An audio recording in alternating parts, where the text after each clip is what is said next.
All righty. I know we are waiting for folks to join us today. Hello, everyone that's joining us online live right now. I know you've probably seen my face many times associated with LMK and TMF University. Excited to be back again today with everyone and actually introduce you to the team behind TMF University. We're really excited to have some folks on the call today that'll kind of go through their backgrounds, what roles they support in TMF University. But we're also using the time today to answer your questions. So we always want to make sure we have opportunities to engage with you all, maybe your past participants, maybe your future participants, or looking to join and learn more about TMF University. So today's webinar is interactive. Absolutely. You can ask us questions in real time. If there's anything you want to know about the program, you want to know about us as assessors or instructors, we're really here to answer your questions today. But I'll introduce myself and then allow the team to introduce themselves as well to everyone. So I'm Ben Rogers. I'm a senior manager of TMF education at LMK. I participate in both the instruction and the assessing for TMF University, and I've been doing that for about 4 years now. And I'll allow the rest of my colleagues to introduce themselves today. Hi, I'm Suzanne Nappy. I've been with LMK for 6 years now as a TMF project manager. I've been an assessor with TMF University for 3 or 4 years now. And I enjoy helping learners to apply the knowledge and take that back to their jobs and be more successful.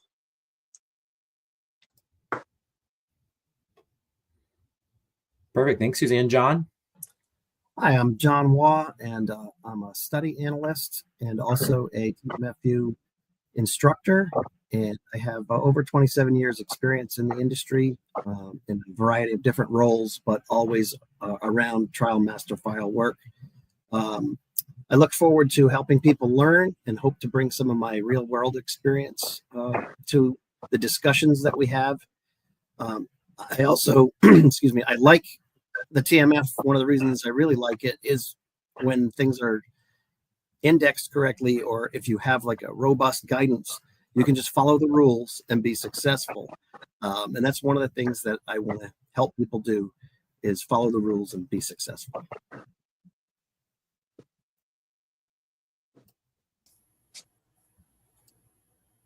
Sure, I'll just go ahead and hop in. I think I'm after you, John. My name is Keegan Bourne. I'm a TMF support analyst and soon to be one of your TMF University instructors. I've been in the industry for about 10 years, done just about everything you can with the TMF and enjoy all of it. I think the most fun I have is the problem solving at the highest level, taking regulatory requirements, individual study and organizational needs, and turning into processes that work. Hi, everybody. I'm Nidra Bell. I've been a part of TMFU for about 3 to 4 years now, and I've been in the industry for 9. One of my biggest things that I love about the TMF would have to be the accessibility, being able to access the eTMF from anywhere in the world. So happy to be a part of it. Oh, and Jen, I think you're on mute.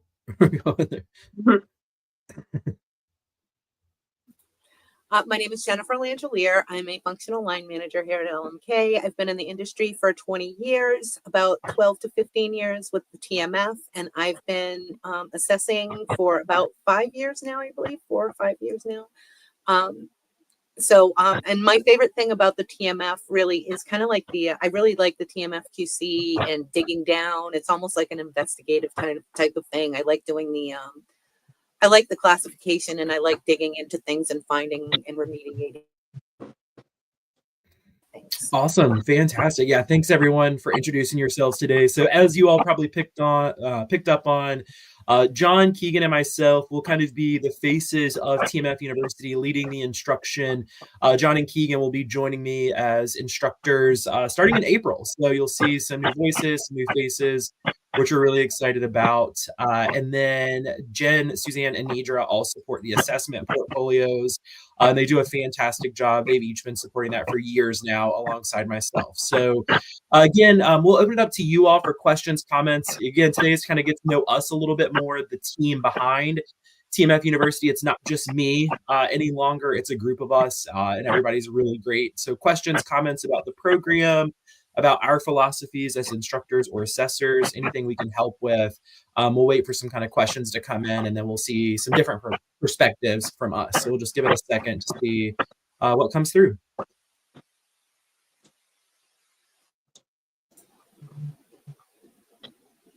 And there's always a little bit of a delay before they kind of start popping up right away. So we'll see. All right, there we go. All right, so I mentioned Jen, Suzanne, Nidra, we're all assessors. So Nidra, I may have you lead this question here. So it says, as an assessor, what are we looking for from learner responses? So what comes to mind for you? What are you looking for? I would say that we're looking for a very concise answer based off of, your knowledge that you gain during the courses. Like, how are you able to apply all of that on your portfolio? So we don't just really want like one word answer to the question, something that's robust and that provides some details and some knowledge that you learn from class. Perfect. I love that. Yeah, absolutely. We want more than just a one word or it's not a true false or a multiple choice. Absolutely. Suzanne, is there anything maybe you wanted to add to this question as well as an assessor? Yeah, I think it's really nice to see learners share their own personal experience with their TMF work. Bring what their knowledge to the material. That's always really nice to see, and we appreciate it. Yeah, I think you see Jen and I nodding in agreement. We love that as well, because Nidra kind of mentioned we want to see you bring in what we talk about in class. But Suzanne also mentions a really great point that we want you to pull in from your own experiences as well in those assessment portfolios. For those of you that are maybe just hearing about TMF University for the first time, not only do we have instruction, live instructor-led trainings, but we also have a little bit of homework in our assessment portfolios. And again, that homework is not necessarily true, false, or multiple choice. It's asking you to apply concepts of TMF management oversight, like describe how you would implement a certified copy process, hands-on application of actually doing some document QC activity. So lots going on there. I know I see some other questions kind of coming in, so I want to make sure we get an opportunity to kind of get through as many as possible. So let's see what else we've got coming in today. I just want to add one thing about that. We do have learning criteria that we want to make sure that you touch on. So we do ask those questions. And as part of that, we want to make sure that you're touching on certain learning criteria that Ben usually brings up at the beginning of each lesson. Yeah, thanks, Jen, for adding that in. Absolutely. Yeah, and Ben, I just wanted to add to what Suzanne said about like the personal experiences. That's really, really awesome to see as an assessor, because although we are assessing for TMFU, we don't know everything that happens, in the industry. So to hear other people kind of bring in their real life experiences into their portfolio answers is really, really awesome to see. Yeah, thanks, everyone. I appreciate it. Let's see what else we got going through today. All right, so new faces, new instructors, right? So I've kind of been leading the instruction for the last few years here for TMF University, and we want to continue to offer as many cohorts and time zones as possible. Really, in order to be able to do that, if I could speak today, we've got to bring on some other folks to support TMF University. So John and Keegan will be joining myself from an instruction perspective. And I think one of the things that we were all kind of adamant about as they were onboarding to the instructor process is us staying connected as a trio, going through the slides together. That's kind of one of the exercises we're working through, is making sure that we all feel comfortable with the material, the order that it's laid out. Because again, I've kind of been leading TMF University and have mapped out things that I'm comfortable with, but it's got to work for John and Keegan as well. So that consistency is going to be really important. I think we're all very big about not reading the slides to everyone. That's something that we've all kind of said to each other, is that we don't want to just read slides for an hour and a half to 2 hours.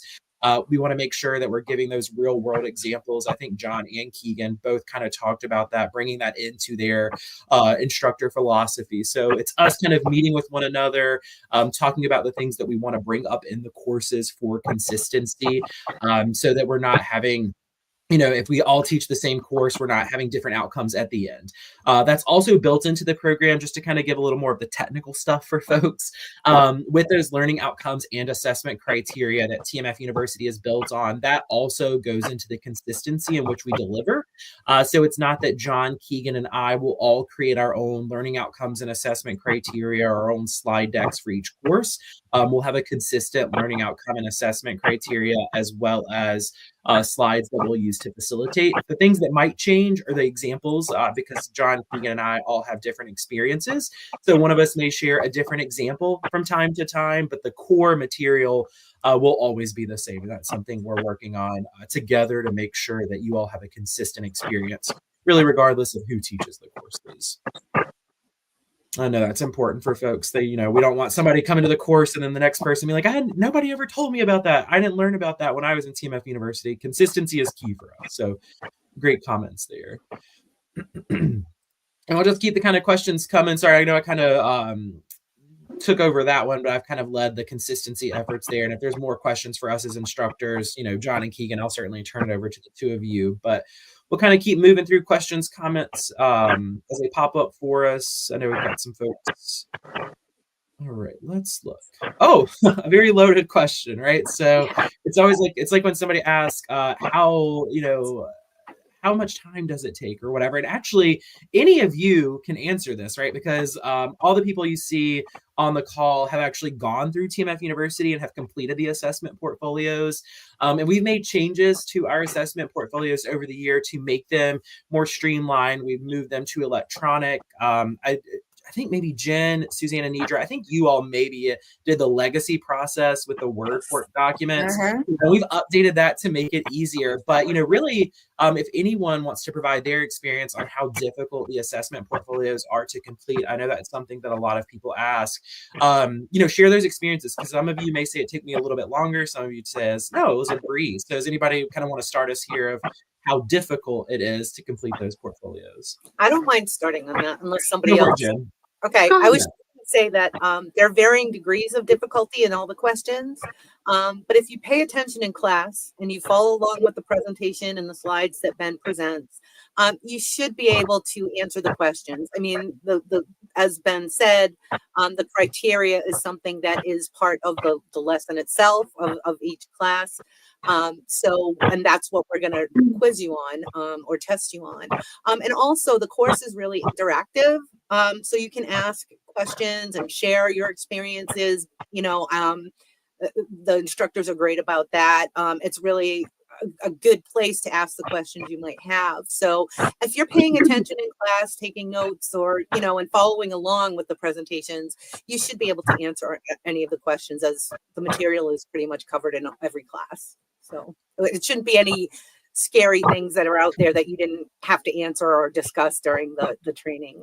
But that, I think, some people obviously don't like to write a lot, so it may be a little scary. But again, we're not asking for a full essay, but we just don't want anything like short answers. We want to see, we want you to demonstrate understanding. So perfect. Yeah, awesome, Jen. I like that. Anybody else want to share their own experiences, maybe? Sure, I'll jump in. Go ahead, Nidra. Oh, okay. I would just say, it definitely reminded me of being in school. Paying attention and making sure I was able to apply what, been shared in the classes. And I also like that, we had the course material afterwards to re-review and help dig for the answers in case you might have missed something in class. So it definitely reminded me of being in school. The challenge that I found was just my regular work schedule, and then also trying to complete the portfolios. That was a little strenuous, but once, I allotted the time to work on TMFU, the portfolios themselves were not hard to complete. So I would definitely recommend it. Cool. And Suzanne, did you want to add on top of that? I know you were going to speak up. Yes. Actually, I was going to say something very similar to what Nidra just said, but from an assessor standpoint, if somebody is having, a little bit of a problem answering a question or two, we're always willing to provide a little extra help. We can jump on a quick call and walk you through it. So just to know that there's always extra help available if needed. And Ben also conducts sessions as well. So No, good points there. And I think, for us with the assessment portfolios, it's not kind of your standard pass or fail. So with the types of questions being asked, sometimes, you maybe miss the mark a little bit, right? And as Suzanne just said, we'll follow up with you. So there's not that added stress of everything has to be perfect. We'll work with you to kind of get you to where you need to be.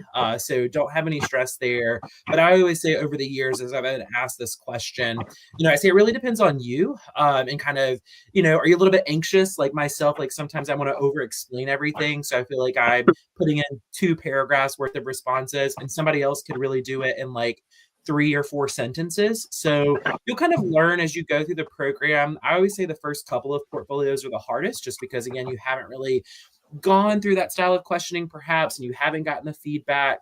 But we're there to support you. Absolutely. So thank you all for providing some insights there about the assessment portfolio process. Again, people say, does it take 30 minutes? Does it take 2 hours? I just kind of want to say, yes, it could, depending on, you as a learner and your style. So I always tell people, please don't stress about, the responses, and don't think this is like oh my goodness, if I say the wrong thing, they're going to kick me out of the program. We haven't had that. It's nothing too stressful there. But I do see some other comments coming in from the folks watching us live. So great question here. Meredith asks, is TMF University self-paced? So TMF University is not self-paced in the sense of you can't just kind of enroll at any time, listen to recordings, complete the portfolios. They're structured within like quarterly blocks. So we offer TMF University every quarter. Each month is a different level. So upcoming in April, we'll start with discovery, then we'll move through immersion in May, and then we'll move through mastery in June together. However, if you do miss class, or if something comes up, work is busy, could you listen to the recording instead of the live instructor-led course? Yes. So you're not penalized. So if you are very busy, maybe the time zones don't work all the time for you, you can kind of have a self-paced review of the material. So everybody will have access to the recordings. They'll have access to the slides to help them in their assessment portfolios. And then the assessment portfolios are a little more self-paced. Like there's a definitive deadline that they need to be submitted. It's usually within about, so if we're kicking off in April, it's around early May that the discovery portfolios would be finalized. So you'd have a couple of weeks to work through those. So it's not your kind of asynchronous, like, sign in, do your work whenever you want, maybe in a more like traditional e-learning opportunity. We do offer the live instructor led, but we do also have the opportunities for you to review the material independently if you can't accommodate the course that particular day. So it's a little bit of a yes and no, but the intent is more to be in the class to ask questions. That's one of the things that we continue to get good feedback for TMF University is you can ask questions in real time in class. I actually start, and John and Keegan will also start classes saying, are there any particular topics that we want to discuss today? Is there anything that you want to know more about in this course? So that engagement is really helpful there. So that one, pretty straightforward. All right. Oh, great question here. So we have worked in clinical research for 10 years and had robust TMF experience. Do we offer trainings on specific platforms, or do we try to keep it abreast of the different options available in the industry? So we try to remain system agnostic is typically how we phrase that within TMF University, just because different people use different platforms, even within the same organization. For example, you might work at a CRO, and you may work with multiple sponsors or vendors and different platforms. So our intent in TMF University is to really prepare you for any system that you might utilize. The other challenge that I'm sure everybody may shake their head to is that you could work in the same system, but it could be set up differently from organization to organization. So even then, it would be a challenge for us. So in the TMF University space, we don't offer any system-specific training. Doesn't mean that you can't ask system specific questions. So people do sometimes ask about configuration of their system, or they'll ask, do we need to include this in the metadata or this type of workflow? What do you recommend here? So those questions can be asked. We just don't present the material from any specific point of view. But a great question there. Payment plans for the program, we can certainly reach out. So Meredith, I see you've asked this question. I can reach out, or you can email if they could bring that up. I think it's the triumph at tmf-university.com. We can make sure that goes out to everybody. If you have questions about a payment plan, we're certainly willing to work with folks that do want to take the program. So just let us know, if you are interested in the TMF manager accreditation or the TMF associate accreditation, or maybe just a couple of the courses. We're here to work with you. So let us know what you have in mind, and we can absolutely talk through that. All right. So, all right, training styles. I think this is one that's important for folks, right? Because again, with that live instructor led, are you going to be bored listening to us for, multiple hours over the course of a month? John Keegan, I'll maybe let you lead this here. What are you thinking is going to be? And maybe John, I'll start with you. How do you view your training style for folks who might be interested? Well, I try to get to know the people that are in the training a little bit, like how much experience they have, what they're looking for, and try to personalize it as much as I can. Obviously, we need to cover everything that's going to be in the assessment criteria. And just so folks know, the training along the way has little spots that are numbered that will correspond with your assessments. So back to the difficulty question, I wouldn't say it's difficult.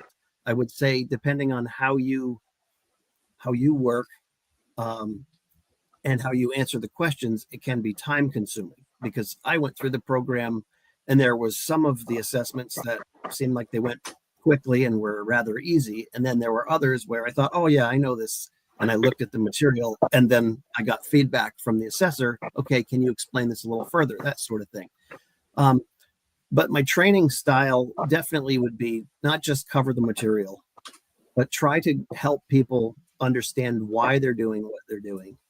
And also try to help develop tools or a way of thinking that is overarching to answer the questions that come up when we do what we do. So not just read a slide and answer a question. And I will definitely be looking for feedback from people, because I like the connection. I like the real live being questions and answers. I like that. We did that in the programs that I went through, and it was very helpful. It was helpful to see what other people thought and what they were going through. And it was great to get the answers and the interaction. So I'm all about trying to do it in real time and meet the needs of the people that are there on that day. I hope that answers the question. Yeah, perfect. Keegan, what about yourself? I say mine's not dissimilar. You want to keep it personal. It's a unique opportunity. I think you're hitting on, John, about this is a live session. We are in the room together. We can have a conversation. So we want to keep it personal. We want to keep it a little casual. We're going to get back to the material. We have the slides here as a guide. We'll make sure we cover everything you need to know, but your unique experiences, our unique experiences as instructors, that's going to build the program. And it's also going to add to your experience. And I know it makes it more fun for me being in the room and instructing, or as a learner. And so hopefully it makes it more fun and engaging for you as a learner. Yeah, perfect. And I think something that we're all upfront about is that we understand that the TMF is not everyone's favorite thing. And so, I think my training style is I try not to come across as like a salesman. So I don't want to say that even when you leave TMF University that, everything will be perfect, because we work with people and people are not perfect and they present challenges to us, but we're giving you the toolkit to help you overcome those challenges or to address those people more directly. So for me, that's my kind of training style. Is like, I'm not here to read the slides to you for 2 hours. I want to bring in your own questions. I want to bring in examples. And I don't want to sugarcoat things for folks and say, oh yeah, we know everyone loves the TMF and people are going to submit their documents, because that's not going to prepare you for the real world. We know the real world is messy, it's tricky, it's a pain to deal with at times. So I think that's my philosophy as well, as I want to best prepare you for what it's really going to look like in the real world. So good comments that are coming in live. And again, for folks that are listening to it live, please ask those questions, comments. I know we've had a few folks ask questions already, but if you have them, let us know if there's any topics, questions, comments, anything at all. We're happy to address them. So we'll keep moving right along, though, because I know we've got some others coming in from various. All right. So feedback as assessors. I think we've talked about assessment portfolios, they're not pass fail, right? It's not just, A, B, C, E or true, false, or fill in the blank. So, let's start, maybe Suzanne, I can let you start with this one. How do you provide feedback to assessors? What are you looking to accomplish there? Well, it's been mentioned before, there is criteria there that each learner should meet, but I have found that each learner is, of course, unique. And sometimes as an assessor, you need to kind of read between the lines or even set it aside and come back to it, because I think the one difficulty as an assessor is to always be able to interpret exactly what the learner is trying to convey, because everyone has their own style. So Absolutely. And just to piggyback off of that, we have, details that we're looking for in your response. But then at the same time, like Suzanne said, everybody's different. So the way that you might be answering the question, it might not be directly how we're looking for it to come across, but with reading between the lines and understanding your knowledge and your experiences, then we're able to adjust, like, okay, I know what they meant.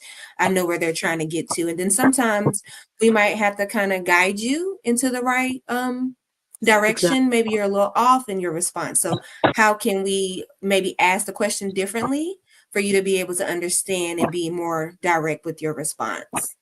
Exactly. We'll really kind of look at your response, and as Nidra said, we'll try to see if we can rephrase the question or take your answer and enhance it and just ask you for a little more detail, just to make sure that we are understanding, or that you are getting all the points understood. So we're really just looking for sometimes a little bit more information, but we will work with you, once or twice if we have to. We're going to work with you to help direct you how to find that answer. Yeah, exactly right. And I think, for us, we're looking to see your kind of holistic response. And so I think a goal for all of us is not to cause frustration for learners. So as we give feedback, maybe you answer a question very strongly and you're missing like one little thing that we're anticipating that you would maybe talk about in that section. It's not our goal to always say, oh, tell me one more thing, right? Because sometimes people may say, oh, you're always going to ask me for feedback. You're never going to let me pass the first time. And that's not true. We have people that go through the assessment portfolio process that we give really no, not constructive feedback, but no feedback requiring them to provide additional responses. So that does happen. Really what we're looking for is to make sure that you have a good understanding of the course material, the concepts that we're talking about in the class, and we give that balanced feedback, right? So if you're going above and beyond, really have long, detailed responses, and maybe you miss one little thing, that's fine. Maybe we'll kind of guide you to, hey, don't forget about this, right? This is also very important, but you've done a really great job here. So we don't want to cause that frustration. So thank y'all for providing your responses there. All right. Is there a focus on a process or particular software? So from a software perspective, kind of talking about the eTMF platforms, no. And then from we don't deliver any specific eTMF platform expectations. From a process perspective, so from a regulatory perspective, we do incorporate global regulatory requirements into the program. So you will see us cite different regulatory guidance throughout TMF University.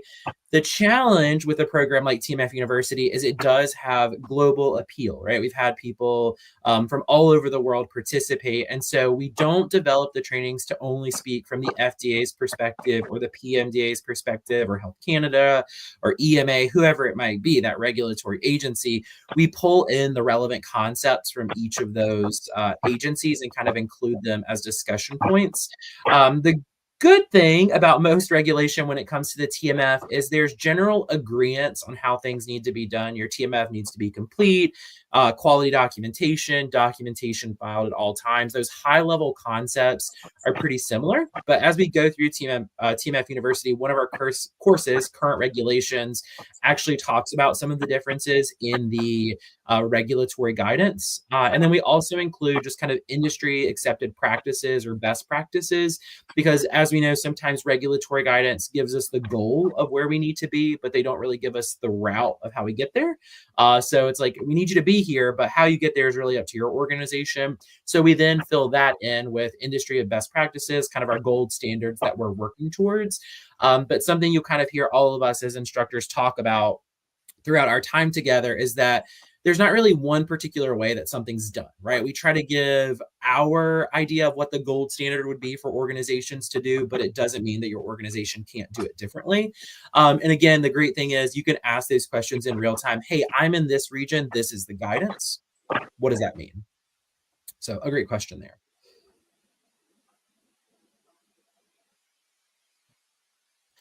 I think we touched on this one. So do we read the slides to you? How is the information presented? So I'll kind of quickly summarize this one. There are times that we will read some slides. So when we cite regulation, if we're giving a definition, those are the times I may read part of the slide just because I don't want to miss anything. But for the most part, the slides are there just kind of for our talking points, right? The bullets. And you'll see as you go through the program, a slide may have 2 bullets on it, but we spend 5 minutes talking about it, right? We go through those examples to kind of expand upon what's on the slide. And so again, we pull in real world examples, we pull in regulatory requirements when it comes to the slides, but our intent is not to read to you. Otherwise, we could just give you the material and not have any of that discussion. So that one I'll keep short and sweet because I know we are, where are we at? Right past the half-hour mark. So good comments there. Do most people pass the program? So for those that may feel anxiety around, this is an investment, right? There is an associated cost with TMF University. Do most people pass? Yeah, we have a very strong track record for people who participate in the program. If you put in the work, complete your assessment portfolios, listen to the assessor feedback, I think we're honestly at 100% for people who pass the program or get their accreditation. There may be times where we ask for a little bit of follow-up, right? Again, that doesn't mean you failed. We're just asking for some expansion. But if you put in that work, we really have no issues there. And again, it's because of how the program was developed. The assessment portfolios shouldn't really come as a shock when you go to complete them because it's directly related to the course material. We also provide walkthroughs of every assessment portfolio. So I've already recorded these in the past, but I go through all of the questions. I sometimes rephrase them. I say, think about it this way. I say, don't say this. I'm not going to give you the answer, but please don't say this, but think about it from this perspective. So we want you to be successful. Our intent here is not to just have people be frustrated within the program. So if you're willing to put in the time and the effort, yes. The other thing I did want to mention with passing the program is life happens. Right. So let's say you're somebody you want to enroll in April. You're like, oh, it should be fine. My schedule doesn't look too busy. And then April comes and things fall off the rails. Work gets very hectic. Your personal life gets very hectic. And you can't complete the program right now. Do you lose out on the investment that you've paid for? No, you have up to a year to actually complete the program. So kind of circling back to that comment about like the self-paced, let's say things do get a little bit hectic. We will allow you to defer your enrollment. So there is some workarounds there. If things get hectic, we don't want people to feel like I have to do this right now. My biggest thing is I never want TMF University to feel like a chore for people or feel like a frustrating place for people to have to do these activities. So if you need more time, just communicate that with us. But we have a really high success rate there. All right. If you don't mind, if I can throw out a compliment to the assessor team as a former learner, that feedback is just so helpful. And talking about passing the program, it really directs you to the information you need. So if I ever missed the point or I didn't get the big picture, then sure, I'm getting everything I can from TMFU. They put me in that direction. So you can follow that feedback and ensure that you are going to do a quality job. Perfect. Yeah. Thanks, Keegan, for sharing. And I think too, with that feedback and, the assessor team, it kind of goes back into our philosophy, right? We want people to succeed. We're not here to kind of just be nitpicky about like, please say one more thing, right? We want you to get that big picture concept so you can take what you've learned and then apply that within your own setting or organization. Or when you leave your organization, you can apply it elsewhere. That's why we're also system agnostic, because we know people leave jobs, companies, they change systems. So we want you to be able to take what you gain in TMF University and really plug that in anywhere. All And right. just Well, one more little point go is for it, that Jen. it is IAOCR accredited. So, I mean, in order to be accredited, you have to meet the criteria. So that's why we work so hard with you. We want you to pass and we want you to be able to get that, but you do have to meet the criteria. And that's why we may ask for more feedback now and then, just to make sure, because it's a good accreditation, an important accreditation, and it needs to be earned. It shouldn't just be pass or fail. I mean, read and respond.